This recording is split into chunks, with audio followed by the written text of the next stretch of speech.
Bonjour, Sabah al-Khair et Azul. Je suis Rebecca Resnick, la responsable de la communication ici à l'ambassade. Et je voudrais vous souhaiter la bienvenue à la conférence de presse avec ambassadeur Feltman et ambassadeur Ensher. Vous aurez jusqu'à 9h30. Good morning, bonjour, Sabah al-Khair. I'm delighted to be back in Algiers and delighted to have the opportunity to have met with President of the Republic Bouteflika, as well as Foreign Minister Medelsi, Minister Delegate Masahel, and other Algerian officials. And as always, I was particularly grateful to have had the opportunity to meet and hear from representatives of Algeria's lively civil society. You know, particularly at a time when there is so much change occurring in this region, when the world's newspapers are filled with stories from the Middle East and North Africa, it was particularly important for us to be able to sit and talk with our Algerian partners and friends. You know, for example, there's been considerable news about Libya in recent days, and as Libya's largest single neighbor, Algeria certainly has an interest in a successful and stable democratic transition in Libya.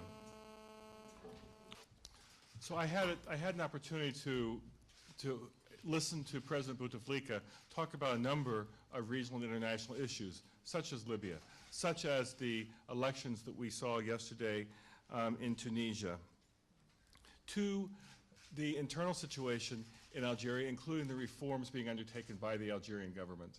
But beyond the immediate headlines in places like Tunisia and Libya, the United States and Algeria have a strong bilateral partnership that is based on mutual respect and mutual interests. You know, for example, the United States is extremely pleased with a partnership on Algeria to address one of the major challenges of the 21st century, which are trans-border issues, crime, narcotics, criminal activities, trafficking in persons, terrorism that crosses boundaries. Algeria has been a real leader in this region on that set of issues that cross national boundaries. I mean, basically, the partnership between the United States and Algeria is strong, but we believe that the potential of this partnership is even greater. I'm grateful to be back in Algeria, and I look forward to your questions. Bonjour. Bonjour. Welcome to Algeria. Thank you. Hassanet Amara du quotidien Le Courrier d'Algérie. Donc vous avez abordé avec Monsieur le Président de la République les réformes engagées par l'État. Peut-on savoir votre appréciation de ces réformes engagées par l'État algérien? Well, let me say that we have witnessed significant changes in this region this year. We've seen in Tunisia, in Egypt, and elsewhere, people who are looking for better economic opportunities, people who are looking for political reform, people who are looking for dignity. But each country is different. And it is up to the peoples and governments of each country to chart the way forward toward political reform. In the case of Algeria, for example, no one knows better what's the right way forward for Algeria than the Algerian people themselves. We know that there's a reform process that's already underway. There have been a number of proposed laws dealing with issues such as elections and non-governmental organizations. We would encourage the government of Algeria to proceed with its plans to pass and implement these laws. There's a basic principle, I think, that applies all over the world, not simply in this region, which is governments are more stable, they're more able to meet the needs of their populations when they are governing with the consent of their populations. صباح الخير. صباح الخير. نائلة بن رحال جريدة الجزائر.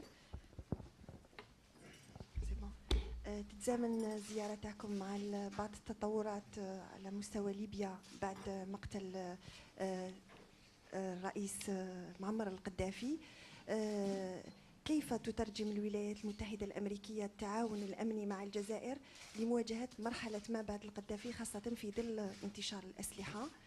سؤال ثاني، في البرنامج كان مقرر عقد لقاء مع السيد جنيزية الوزير المنتدب لدى وزير الدفاع الوطني، هل تأجل اللقاء أم ألغي؟ شكرا. What was the second question? I understood the second question is, there was a question of your meeting Mr. Gnezia, and apparently this was cancelled. Is it just a postponement? Let me answer the second question first because it's simply a scheduling issue. Well, I'm pleased to have had so many good meetings while I was here. I look forward to coming back to continuing the discussions. And of course, we have an excellent embassy here, a superb ambassador who continue these discussions with Algerians, both in the government and civil society, every day. On your first question, of course, this was high on the agenda of issues that Ambassador Encher and I discussed yesterday with Algerian officials, because the question of proliferation of weapons, the risks that are posed to the region and beyond, if weapons would be exported from Libya, is of great concern to us. But as I said earlier, Algeria has been a real leader, a global leader, in looking at how you address problems of the 21st century that cross borders, and that includes arms proliferation. And so we would look forward to building on the partnership we already have with Algeria in addressing ways to prevent and control the proliferation of arms from Libya.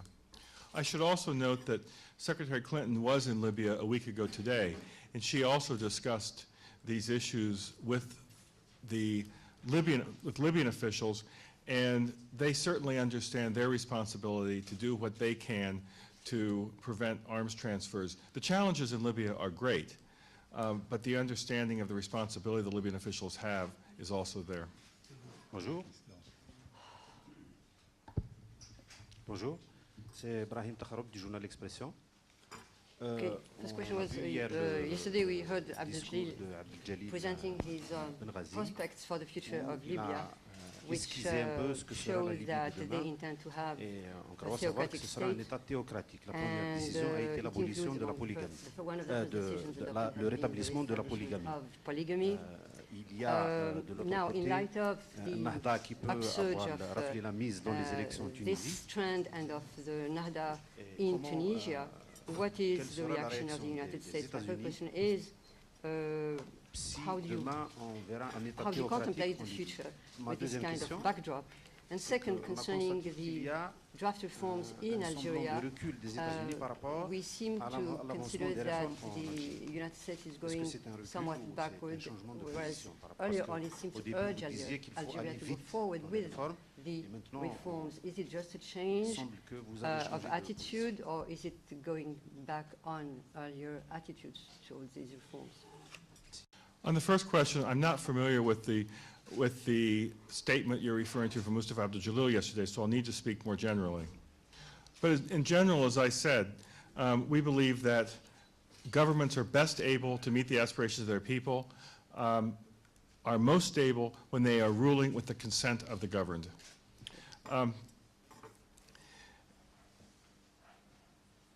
And we have heard from Libyans across the political spectrum of their commitment to build an inclusive democracy. This is not going to be easy. They're starting from zero.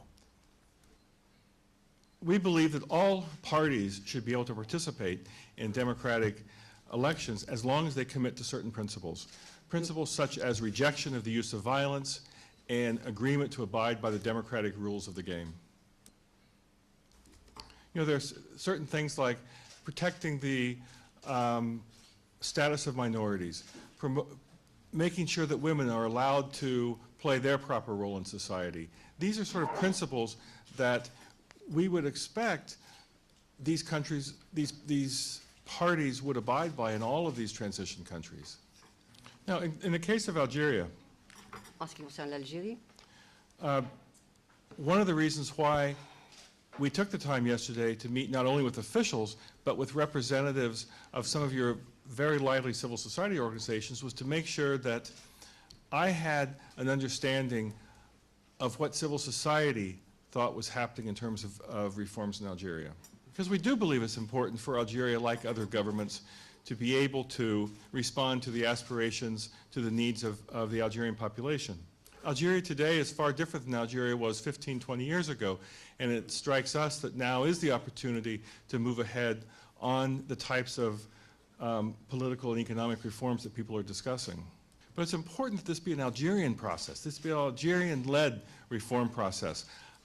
If if you are picking up from us that we're not committed to reforms, it's probably because we're being very careful here to make it absolutely clear that this is not something that the United States would design. This is something that the Algerian people and government need to work together on. It's your country. But it seems to us that what's important here is that the voices of the Algerian people be able to have an influence on the types of reforms being implemented, that the people of Algeria themselves have confidence that the reform process is reflecting their aspirations for their role in society and for their country's future. Where's the, right there, sorry. Tarek Hafed, je suis journaliste au sein d'Algérie. Hearing you, En fait, à we vous get entendre, the on a feeling l'impression that que vous venez de prendre conscience de only ce qui now se passe have you réellement en realized Libye. fully what is going on in Libya. We are are wondering whether l'intention de créer un État the théocratique a été clear clairement affichée par les pronouncement responsables du of CNT. Est-ce que finalement la crainte aujourd'hui des États-Unis, c'est d'avoir participé United States are not à la création d'un tel feeling État? afraid somewhat of having been involved Go ahead, Yoel. and to have contributed to the creation of a theocratic state? The uprising that began in Libya, that began on February 17th this year in Libya, began because of the Libyan people themselves. It did not begin because of any outside country, be it a neighbor or be it far away. And it's worth remembering how the international community got as involved as it did in the transition in Libya. Starting with the Arab Gulf Cooperation Council, moving then to the Arab League, and finally to the Security Council in New York, there was a demand starting from the Libyan people, spreading to the Arabs, expanding to the international community more broadly, that there needed to be some way to protect Libyan civilians, Libyans who were protesting peacefully, from the response of their own government, the brutal response of their own government. Now, as I said before, none of us should underestimate the challenges that are facing the Libyan people, that are facing the Libyan leadership. The challenges are great. They're awakening from what was basically a 42-year political coma. But nobody is going to be able to chart Libya's future except the Libyan people themselves. But it is in all of our interests to see that transition succeed, to see that Libya become a normal member of the international community, to see that the Libyan government is governing with the consent of the Libyan people. You know, I've been to Libya 4 times in the last 4 months. We have offices we have an office in Benghazi as well as an embassy in Tripoli, and it's clear to me that the views of the Libyan people themselves are quite diverse, as you would expect.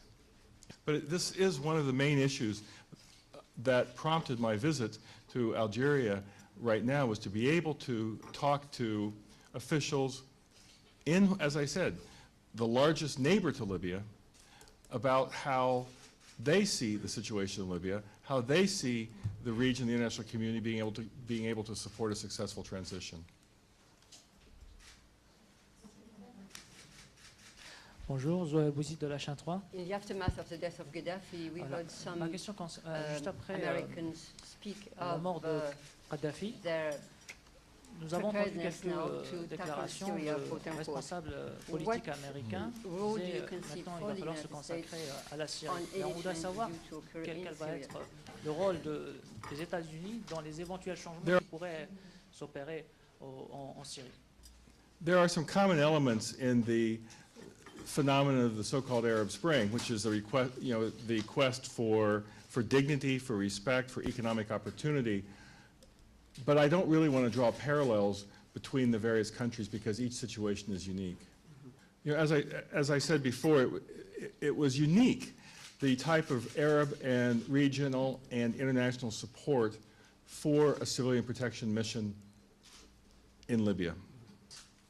There's not a consensus about the best way to protect the Syrian civilians from their government. You know, I can only speak for the United States in this instance. You know, it's our view that Nous estimons President Assad que le président Assad has not been serious in talking about reform. He had months and months to implement reforms and hasn't done it.